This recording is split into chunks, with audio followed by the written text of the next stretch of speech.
بسم الله الرحمن الرحيم. اللهم صل على محمد وعلى آل محمد كما صليت على إبراهيم وعلى آل إبراهيم إنك حميد مجيد. اللهم بارك على محمد وعلى آل محمد كما باركت على إبراهيم وعلى آل إبراهيم إنك حميد مجيد. اللهم إنا نسألك علما نافعا ورزقا حلالا طيبا وعملا صالحا متقبلا. اللهم انفعنا بما علمتنا وعلمنا ما ينفعنا وارزقنا علما ينفعنا وزدنا علما. وأعوذ بالله من الشيطان الرجيم. رب اشرح لي صدري ويسر لي أمري واحلل عقدة من لساني يفقهوا قولي. آمین یا رب العالمین. وصلی اللہ علی نبینا محمد وعلی آلہ وصحبہ وبارک وسلم. حاضرین کرام، آج میری گفتگو چند ایسی نعمتوں کے بارے میں اللہ تعالیٰ کی جن کا ہمیں احساس بھی نہیں ہوتا کہ یہ نعمت ہے، یہ اللہ کا کرم ہے ہم پر. اللہ نے ہم پر بہت بڑی مہربانی کی ہے. ویسے تو بے شمار ہیں ایسی نعمتیں جس کے بارے میں سورۃ ابراہیم میں اللہ تعالیٰ فرماتے ہیں وَإِن تَعُدُّوا نِعْمَةَ اللَّهِ لَا تُحْصُوهَا. اگر تم اللہ تعالیٰ کی نعمتوں کا شمار کرنے لگو گے تو تم اس کا احاطہ نہ کر سکو گے، آپ کی گنتی کبھی ختم نہیں ہوگی. اتنی بے شمار نعمتیں ہیں. کیسے ہو سکتی ہیں اور کیا نعمتیں ہیں جن کا ہمیں احساس نہیں ہے؟ مثال کے طور پہ کیا کبھی آپ نے یہ سوچا، ویسے چھوٹے بچوں کو یہ بات بہت اچھی لگتی ہے، سائنس سے ہمیں یہ معلوم ہوا ہے کہ ہماری جو ہائٹ ہے، ہمارا قد 2 سال کی عمر تک 50% ہوتا ہے ٹوٹل ہماری ہائٹ کا. مثلا ان ادر ورڈز، دوسرے الفاظ میں یہ بات ہے، اگر کوئی بچہ 2 سال کے اختتام پہ 3 فٹ کا ہے تو وہ بڑا ہوئے تک 6 فٹ کا ہوگا، ڈبل اس سے، اور اس کے بعد اس کا قد بڑھنا رک جائے گا. یہ اللہ کا حکم ہے، اللہ کی تدبیر ہے، اللہ تعالیٰ کی حکمت ہے، ایک نعمت ہے ہمارے لیے. اگر آپ یہ تصور کر کے دیکھیں کہ اگر یہ لمٹ نہیں ہوتی، ہماری ہائٹ اگر رکتی نہیں، وہی رفتار سے مسلسل بڑھتے جاتی، تو کیا حال ہوتا ہماری زندگی کا، کیا پرابلمز ہوتے. نہ کوئی گھر بنا سکتے تھے، بڑے بڑے بنانا پڑتا تھا. 20 فٹ کا آدمی ہے، 50 فٹ کا آدمی ہے، مختلف ہائٹس کے ہیں. نہ کوئی سواری بنا سکتے تھے. ہمارا اٹھنا بیٹھنا چلنا پھرنا یہ سب محال ہو جاتا تھا. تو یہ ایک ایسی نعمت ہے جس پہ ہم کبھی غور نہیں کرتے، ہمارا ذہن اس کی طرف جاتا نہیں. وَإِن تَعُدُّوا نِعْمَةَ اللَّهِ لَا تُحْصُوهَا. بے شک، سبحان اللہ، کئی ہیں ایسے، کئی باتیں. اور ایک ہے، آج کل تو خیر وہ ٹیسٹ سے معلوم ہو جاتا ہے کہ مادر رحم میں لڑکا ہے یا لڑکی ہے. جس زمانے سے، صدیوں سے جب معلوم نہیں ہوتا تھا، تو آپ دیکھیے ہماری آبادی کیا ہوتی تھی، نصف 19-20 کا فرق مرد اور عورت میں. تو یہ جو تناسب مقرر کر رہا ہے اللہ تعالیٰ اپنی طرف سے، وہ بھی ایک نعمت ہے بہت بڑی. کیونکہ اگر مردوں کی تعداد بڑھ جائے دنیا میں تو آپ جانتے ہیں کیا ہوتا ہے، فساد، قتل و غارت گری، جنگیں. اور اگر عورتوں کی تعداد بڑھ جائے تو اس کے اور دوسرے مسائل ہیں. تو اس طرح اللہ تعالیٰ جب ہم اس میں کوئی ڈسٹرب نہیں کرتے لڑکا یا لڑکی کے پیدا ہونے پہ، تو اس کے تناسب کو، اس کے ریشیو کو برابر رکھتا ہے، بین 19-20، زیادہ فرق نہیں. اور عموماً عورتیں، لڑکیاں تھوڑی سی بڑھ کے ہوتی ہیں، اس کے بھی پھر الگ حکمتیں، کیونکہ مردوں کا زیادہ انتقال ہوتا ہے نا، عورتیں رہتی ہیں زیادہ. پھر تو ایک مرد ہے تو وہ ایک سے زائد شادی کرتا ہے، ایک الگ موضوع ہے. اور آپ غور کریں، ایک چھوٹا سا لڑکا 8, 10, 11, 12 سال کا لڑکا بڑے اونٹ کو، ہاتھی کو، گھوڑے کو ناک میں نکیل ڈال کے ایسا کھینچ کے آرام سے لے کے چلے آتا ہے. مگر کیا ہم کسی مکھی یا مچھر کو قابو میں کر سکتے ہیں؟ اے مکھی یہاں بیٹھ، ایسے اٹھنا نہیں. کھانے وانے پہ نہیں بیٹھنا، اے مچھر کاٹنا نہیں، ابھی سونے کا وقت ہے، صبح میں دیکھا ہے، nothing, you can not do any thing, آپ کا ایبسولوٹ کنٹرول ہی نہیں ہے ان چھوٹی چھوٹی حقیر چیزوں پہ.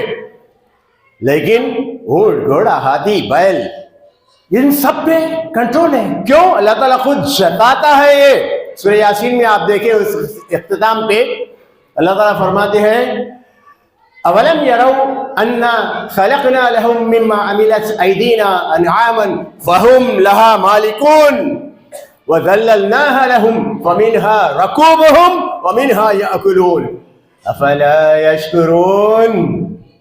اللہ تعالیٰ نے کیا یہ دیکھتے نہیں کہ ہم نے اپنے ہاتھوں سے ان کے لیے یہ انعام بنائے، یہ مویشی بنائے، یہ کیٹل بنائے، اور ان کو ان کے لیے، انسانوں کے لیے ذلیل کیا، ان کو ان کے کنٹرول میں دیا اور وہ ان کے تابع ہو گئے. وہی مکھی اور مچھر کو نہیں دیا اللہ تعالیٰ، وحشی جانوروں کو نہیں دیا. یہ کرم ہے اللہ تعالیٰ کا، ہم کبھی سوچتے نہیں، یہ تو سیدھا ڈائریکٹ وہاں پہ اللہ تعالیٰ جتا رہا ہے اپنی نعمت کے بارے میں. اولم يروا انا خلقنا لهم مما عملت ايدينا انعاما فهم لها مالكون وذللناها لهم فمنها ركوبهم، ان میں سے چند پہ آپ سواری بھی کرتے ہیں، ومنها ياكلون، اور چند کو آپ کھاتے بھی ہیں. اسی افلا يشكرون، تو کیا اللہ کا شکر ادا نہیں کرو گے؟ نعمت جانو گے، نعمت سمجھو گے تو شکر ادا کریں گے. کئی ایک باتیں ہیں، کئی ایک ملٹیپل ایک لسٹ ہے، ان تمام باتوں کا تو میں احاطہ نہیں کر سکتا. یہاں پر ایک اور ایک بات لے لیں. سائنس کا ایک فائدہ ہے، ہر چیز کے مالیکیولز کے بیچ میں فاصلہ ہوتا ہے، اس کو کہتے ہیں انٹرا مالیکولر اسپیس. تو جب کوئی چیز سالڈ شکل میں ہوتی ہے، اسٹیٹ میں، سالڈ اسٹیٹ میں، تو یہاں پہ جو سائنس کے اسٹوڈنٹ ہیں، ٹیچرس ہیں، وہ جانتے ہوں گے، تو یہ انٹرا مالیکولر اسپیس کم ہو جاتا ہے، مالیکیولز قریب قریب آ جاتے ہیں، یعنی کہ وہ اس کا حجم، اس کا والیوم سکڑ جاتا ہے.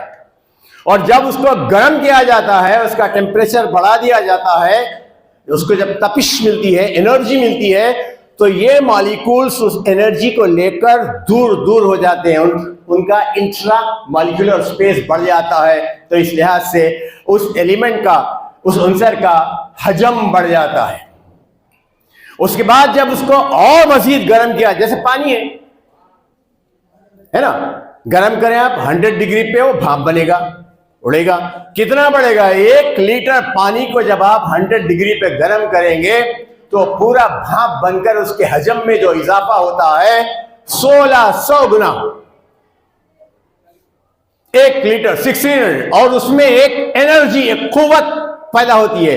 اسی کی بنیاد پہ ہمارا پہلا جو ریلوے انجن بنا تھا، اسٹیم انجن، اسی کی بنیاد پہ بنا ہے. آپ دیکھیں گے اسی پانی میں ایک الگ بات ہے. ہم دیکھیں کہ تقریباً دنیا کی چند چیزیں ہیں پانی کے علاوہ، اور اس کو سائنٹیفکلی اس کے ٹرم میں کہتے ہیں انارملس بیہیویئر آف واٹر، یعنی ایب نارمل، ہٹ کے دنیا سے. کیا ہے؟ تمام چیزوں کو میں جیسے بتایا، جب وہ سالڈ ہیں تو یعنی ٹھوس، تو ان کے مالیکولر اسپیس بہت کم رہے گا، منیمم نیل کے برابر. لکوڈ ہوا، گرم ہوا ہے، انرجی لیا، پھیل گیا، تھوڑا بڑھ گیا، اور گرم کیے، ویپر یا گیس بنا، اور بڑھ گیا. تقریباً تمام چیزوں میں، پانی میں ایسا نہیں ہوتا. خدا کی قدرت، حکمت اور نعمت. کیسے؟ آپ سب دیکھے ہوں گے، روزمرہ کا ہمارا تجربہ ہے. ایک پانی کی بوتل کو اس کے بریم تک، اس کی نیک تک بھر دیجئے، بھر کر اس کو فریج میں رکھ دیجئے. چند گھنٹوں کے بعد دیکھیے کیا ہوتا، بوتل سکڑ جاتی ہے، پھول جاتی ہے اور پھٹ جاتی، کیونکہ اس کے والیوم میں اضافہ ہو رہا ہے. ہم کیا سیکھے؟ جنرل کلیہ، جنرل قاعدہ کیا ہے؟ جب لکوڈ سے سالڈ ہوگا، مائع سے ٹھوس کی شکل میں آئے گا، تو اس کا حجم کم ہونا چاہیے، اس کا انٹرا مالیکولر اسپیس کیونکہ کم ہو جاتا ہے.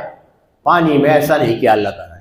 اس کے مالیکولر اسٹرکچر کو ایسے کچھ بنا دیا، اس میں ایک تیر دے دی کہ بجائے اس کا والیوم گھٹنے کے، اس کا حجم کم ہونے کے، یہ حجم بڑھ جاتا ہے. ٹھیک ہے، تو یہ ہمارے لیے نعمت کیسے ہوئی؟ نہ صرف ہمارے لیے بلکہ تمام جو ایکویٹک لائف ہیں اوشنس میں، سمندروں میں جو جیوت مچھلی ہے وغیرہ ہے، ان کی پوری ذات، ان کے لیے بھی بہت بڑی نعمت ہے۔ اگر آپ تصور کریں اگر پانی بجائے پھولنے کے سکڑتا اور اس کے حجم میں کمی ہوتی تو اس کی کثافت، اس کی ڈینسٹی زیادہ ہو جاتی اور یہ پانی سمندر کی سطح سے اتر کر نیچے جا کے جمنا شروع ہو جاتا تھا، ایک کے بعد ایک لیئر پرت اس کی جمتے جمتے سارا سمندر، سارے بحر برف بن جاتے اور جو پانی کی زندگی ہے وہ ختم ہو جاتی۔ تو میرے بھائیوں، یہ ایک ایسی نعمت ہے جس کی طرف ہماری توجہ ہی نہیں جاتی۔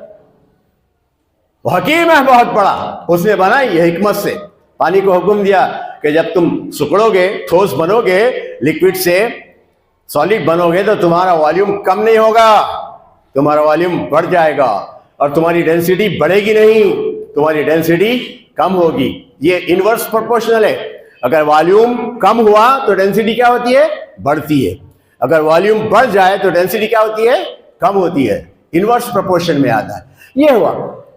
اور کئی ایک ہیں نعمتیں، ایک اپنے دل کا لے لیجئے حال، سوچ کے دل کو چلاتے ہیں خود بخود، پتا ہے کتنے بار دھڑکتا ہے دل ہمارا؟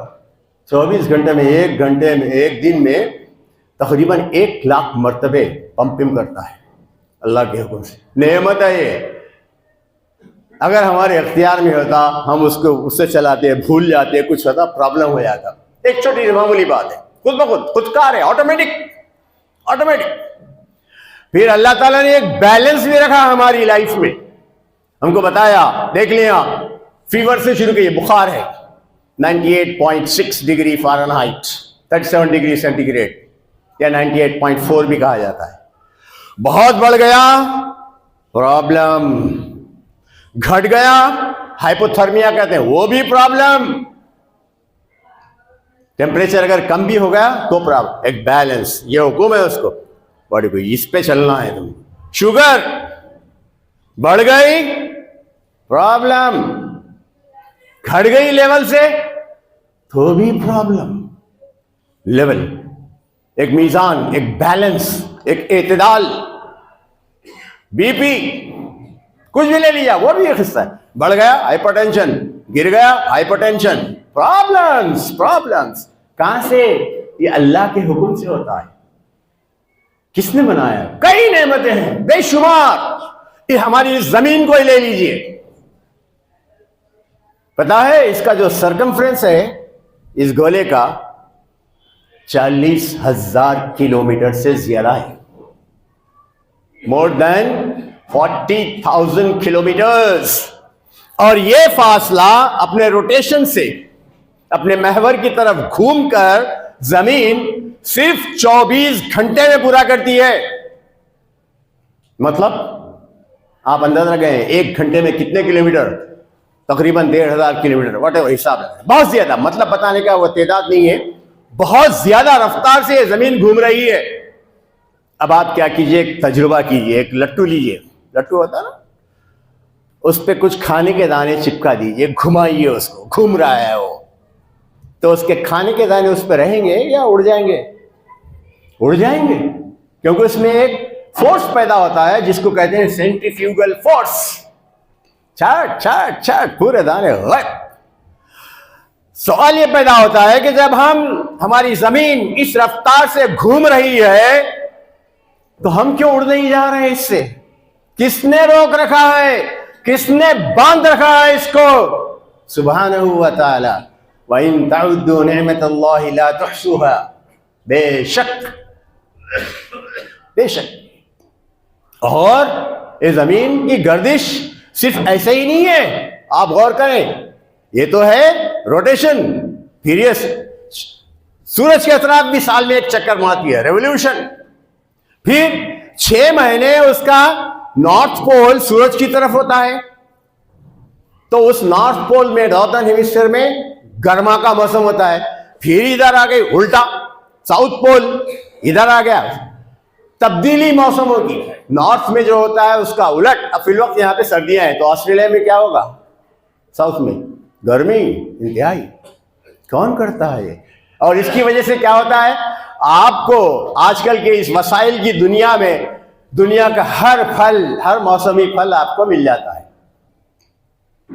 بے شمار دوستو، بے شمار نعمتیں. میں یہ ٹاپک اس لیے لیا ہوں کہ عام طور پہ ہمارا ذہن جاتا نہیں اس بات کی طرف. بعض تو یہ علماء یہ بھی بتاتے ہیں کہ اگر ہم ضرورت کے لیے گئے، فارغ ہونے کے لیے آرام سے کر کے آ گئے تو اس کا بھی آسانی سے پاس ہو جانا ایک بہت بڑی نعمت ہے. کبھی کسی کو دیکھ لیں جس کو پرابلم ہوتا ہے، وہ یورین پاس نہیں کر سکتا اور ایسا تڑپتا ہے، پیٹ پھول جاتا ہے اس کا. نعمتیں بے شمار. کام ہمارا کیا ہے؟ دیکھنا ہے، غور کرنا ہے. لوگ سمجھتے فلاں فلاں یہ نعمت. ارے جو ہماری باڈی دیا ہے اللہ تعالیٰ، یہ خود ایک بہت بڑی نعمت ہے. ایک کسی کو گردہ ہونا ہے، دیکھ لو کتنے مسائل ہوتے، کتنا خرچہ ہوتا. ہاں، یہ جو کروڑوں کا مال ہے، شکر ادا کرنے کی ضرورت ہے. وَإِن تَعُدُّوا نِعْمَةَ اللَّهِ لَا تُحْصُوهَا. بے شمار نعمتیں ہیں، بے شمار نعمت. اچھا، سورہ رحمان میں ابتدائی آیت یاد رکھ لیے جس میں اللہ تعالیٰ جتاتا ہے وہاں پہ وَعَلَّمَهُ الْبَيَانِ. بسم اللہ الرحمن الرحیم. الرحمن علم القرآن خلق الانسان. بعد والی آیت وَعَلَّمَهُ الْبَيَانِ. یہ بیان کرنے کی اللہ تعالیٰ صلاحیت دیا ہم کو اور اس کو جتلایا ہے. میں نے یہ تم کو گفٹ دیا ہے، تحفہ. یہ کمیونیکیشن کے سکلز کا دنیا میں آپ دیکھیں ہزاروں زبانیں ہیں، لیکن ہمارے انسانی حلق سے اور یہ اورل آرگن سے جو آوازیں نکلتی ہیں وہ لمیٹڈ ہے. اس کے باوجود بے شمار زبانیں ہیں. یہ بہت بڑی نعمت ہے. اس نعمت سے ہوا کیا؟ جب ہم بیان کر سکتے ہیں، بول سکتے ہیں، تو ہم ایک نسل سے دوسری نسل میں علم کو منتقل کر سکتے ہیں، جس کی وجہ سے علم میں بتدریج ترقی ہوتی ہے. اس میں ایک ایولیوشن ہوتا ہے، بڑھوتری. آج ہم دیکھ رہے ہیں. اس پہ ایک بات یاد آئی مجھے، آپ یاد رکھیں، یہ جو امت محمدیہ ہے صلی اللہ علیہ وسلم، یہ علم والی امت ہے. ہمارا خاصہ علم ہے. موسیٰ علیہ السلام کے وقت کیا تھا؟ جادو. عیسیٰ علیہ السلام کے وقت کیا تھا؟ معجزے. تفصیل میں جانے کا وقت نہیں ہے، ہم جانتے ہیں معجزے کیا تھے. مردے کو زندہ کر دینا، اندھے کو، نابینا کو ٹھیک کر دینا، وغیرہ وغیرہ. موسیٰ علیہ السلام کا جادو کا، فرعون کا واقعہ، ڈنڈا ہے اور ہاتھ نکال کے ید بیضاء، مختلف. لیکن نبی صلی اللہ علیہ وسلم علم کے دور کے ہیں. پہلی وحی پہ نظر ڈال کے دیکھیے آپ کیا کہہ ہے. اس میں پڑھنے کا ذکر ہے، پہلا لفظ اقرا. مگر آج سوال پیدا، آج ہم کتنا پڑھتے ہیں؟ اس سوشل میڈیا کے زمانے میں کتاب کو کتنے لوگ ہاتھ لگاتے. ایک الگ موضوع ہے، پھر کبھی اس میں تفصیل سے بات کریں. پڑھنے کا ذکر ہے، علم کا ذکر ہے، قلم کا ذکر ہے. قلم. اقرا بسم ربک الذی خلق خلق الانسان من علق اقرا وربک الاکرم الذی علم بالقلم وعلم الانسان ما لم يعلم. اور اللہ تعالیٰ نے ہم کو یہ سارا علم، آدم علیہ السلام کو جو اسماء سکھایا نا، وعلم آدم الاسماء كلها ثم عرضهم على الملائکہ، اسی میں دے دیا اسماء. سارا علم دنیا کا نیمز میں ہوتا ہے، ٹرمینالوجی میں ہوتا ہے. مثال کے طور پر ایک چیز ہے، اس کا ایک نام ہے قلم، پین. بجائے اس کے میں کہوں وہ جو رہتا نہیں اس سے لکھتے دیکھو، وہ ایسا بولنا آسان ہے یا خالی پین یا قلم بولنا آسان ہے؟ نیمز. بچوں جو اسٹوڈنٹس یہاں پر ہیں، یاد رکھیں، عام طور پہ لوگ ٹرمینالوجی سے گھبراتے ہیں. میں دیکھا ہوں کیونکہ میں تجوید کا بھی استاد ہوں. ارے بھائی یہ ہے، یہ اخفا ہے، یہ خلخلا ہے، یہ ہم سے. وہ کیا کیا کی بول رہے ہیں جی سر؟ نو بھائی، انڈرسٹینڈ دیٹ کانسیپٹ. اس کو سمجھیے، اس کا مطلب کیا ہے، وہی علم ہے آپ کا. بہرکیف میں اپنی بات کو یہاں پہ ختم کرتا ہوں. 2-4 منٹ ہے کیونکہ دوسرا خطبے کا بھی ہم کو وہ کرنا ہے اہتمام. تو اللہ تعالیٰ سے دعا ہے کہ ہمیں اس کی نعمتوں کو سمجھنے اور اس کا شکر ادا کرنے کی توفیق عطا فرمائے۔ بے شمار نعمتیں ہیں، کئی نعمتیں ہیں، کئی نعمتیں۔ وَإِن تَعُدُّوا نِعْمَتَ اللَّهِ لَا تُحْصُوهَا، ایسے ہی نہیں کہ اللہ تعالیٰ، آپ غور کریں اس بات پہ۔ بھائیوں، یہ بات ختم کرنے سے پہلے آخری آیت جو ہے وہ پڑھنے سے پہلے میں پھر ایک بار سمرائز کرنا چاہتا ہوں، کیونکہ ابھی مزید 5 منٹ ہمارے پاس ہیں۔ تو آج میں نے جس موضوع پہ گفتگو کی وہ کیا تھی؟ اللہ تعالیٰ کی نعمتیں، بے شمار نعمتیں، ایسی نعمتیں جن کا ہمیں احساس بھی نہیں ہوتا، جس میں بتایا، پہلا ایک کیا بتایا تھا، کسی کو یاد ہے؟ بتائیے۔ نمبر 1 نعمت جس کا ہم کو احساس نہیں ہوتا، ہائٹ کے بارے میں بتایا۔ ہماری جو ہائٹ رک جاتی ہے ایک لمٹ کے بعد، وہ ایک نعمت ہے۔ میں پانی کا ذکر کیا جو ٹھنڈا ہونے پر پھیلتا ہے۔ میں مرد و عورت کی تعداد کے بارے میں، آپ کو یہ ساری باتیں یاد رکھنا، اس لیے میں اس کو سم اپ کر رہا ہوں، اس کا خلاصہ دے رہا ہوں۔ وہ تعداد کے بارے میں بتایا۔ پھر میں آپ کو زمین کی گردش کے بارے میں بتایا، اور بھی اب تو یہ باتیں ہیں اہم، اس کا خیال رکھیے۔